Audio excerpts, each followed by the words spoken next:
ഔദ്യോഗികമായി ചുമതല ഏറ്റെടുക്കുന്നതിന് വേണ്ടിയിട്ടാണ് ഇന്ന് ഓഫീസിലേക്ക് വന്നിട്ടുള്ളത്. കൂടുതലായ കാര്യങ്ങളെ സംബന്ധിച്ചൊക്കെ തന്നെ പിന്നീട് മാധ്യമ സമ്മേളനം വിളിച്ചു ചേർത്ത് തന്നെ പിന്നീട് പറയാമെന്നാണ് ആഗ്രഹിക്കുന്നത്. ഇന്നിപ്പോൾ എൻ്റെ പ്രധാനപ്പെട്ട ഉദ്യോഗസ്ഥരോട് എല്ലാവരും വരാൻ പറഞ്ഞിട്ടുണ്ട്. അവരെല്ലാം നിലവിലെ കാര്യങ്ങളെ സംബന്ധിച്ചൊന്ന് ബ്രീഫ് ചെയ്യുന്നതിന് വേണ്ടിയിട്ടാണ്.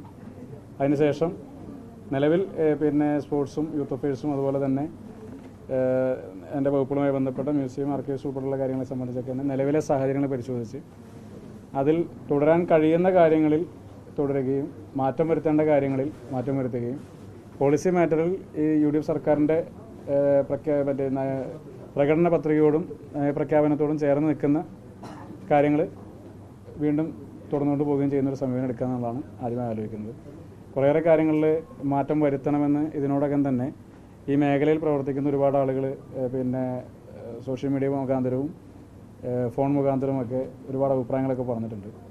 അപ്പോൾ അത്തരം കാര്യങ്ങൾ കൂടി അതിന് പ്രായോഗിക തലത്തിൽ എങ്ങനെയാണ് സാധ്യമാക്കാൻ സാധിക്കുക എന്നുള്ളതിനെ സംബന്ധിച്ചൊക്കെ തന്നെ ഉദ്യോഗസ്ഥരുമായി കൂടി ഒന്ന് ബന്ധപ്പെട്ട് ആലോചിച്ചതിന് ശേഷം ഒരു ആക്ഷൻ പ്ലാൻ തയ്യാറാക്കിയതിന് ശേഷം അറിയിക്കാമെന്നാണ് കണക്കാക്കുന്നത്. നിലവിൽ 100 ദിവസത്തെ കർമ്മപരിപാടിയിൽ UDFൻ്റെ പ്രകടന പത്രികയിൽ പറഞ്ഞിട്ടുള്ള കാര്യങ്ങളിൽ 100 ദിവസത്തെ കർമ്മപരിപാടികളിൽ ഏതൊക്കെയാണ് പിന്നെ സമയബന്ധിതമായി പൂർത്തിയാക്കാൻ സാധിക്കുക എന്നുള്ളതിനെ സംബന്ധിച്ച് കൂടി ഒരു പ്രപ്പോസൽ കൂടി തയ്യാറാക്കാനാണ് ഉള്ള നിർദ്ദേശമാണുള്ളത്. അപ്പോൾ അത്തരം കാര്യങ്ങളൊക്കെ പരിശോധിച്ചതിന് ശേഷം കൂടുതലായി മാധ്യമങ്ങളോട് സംസാരിക്കാനാണ് കണക്കാക്കുന്നത്.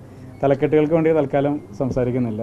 ഇപ്പോൾ തൊട്ട് മുമ്പുണ്ടായിരുന്ന ആളുകൾക്ക് പറ്റിയതുപോലെ പിന്നെ വലിയ പ്രഖ്യാപനങ്ങളൊക്കെ നടത്തി പ്രയാസപ്പെടുന്നില്ല. അതുകൊണ്ട് നിലവിലെ സാഹചര്യങ്ങളെ സംബന്ധിച്ച് അവധാനതാപൂർവ്വം പഠിച്ച് നിലവിലെ സാഹചര്യങ്ങളിൽ മാറ്റം വരുത്തേണ്ടതായ എല്ലാ കാര്യങ്ങളും മാറ്റം വരുത്തി കേരളത്തിൻ്റെ കളിക്കളങ്ങളിലേക്ക് യുവതയെ തിരിച്ചു കൊണ്ടുവരുന്ന രീതിയിലേക്കും അതുപോലെ തന്നെ കായിക രംഗത്ത് പ്രവർത്തിക്കാൻ ആഗ്രഹിക്കുന്ന മികവ് പുലർത്തുന്ന ചെറുപ്പക്കാർക്ക് അവരെ ഏറ്റവും മികച്ച പിന്നെ സ്പോർട്സ് താരങ്ങളാക്കി മാറ്റാൻ സാധിക്കുന്ന രീതിയിലേക്കുള്ള എന്ത് ഇടപെടലൊക്കെ നടത്താൻ സാധിക്കുമോ അതിലെല്ലാം തന്നെ യാതൊരു മടിയുമില്ലാതെ മറ്റ് രാഷ്ട്രീയ വ്യത്യാസങ്ങളില്ലാതെ തന്നെയുള്ള നടപടികളൊക്കെ ആയിട്ട് തന്നെ മുന്നോട്ട് പോകും എന്ന് മാത്രമാണ് ആമുഖമായിട്ട് സൂചിപ്പിക്കാനുള്ളത്. ബാക്കി കാര്യങ്ങൾ വഴി അറിയിക്കാം.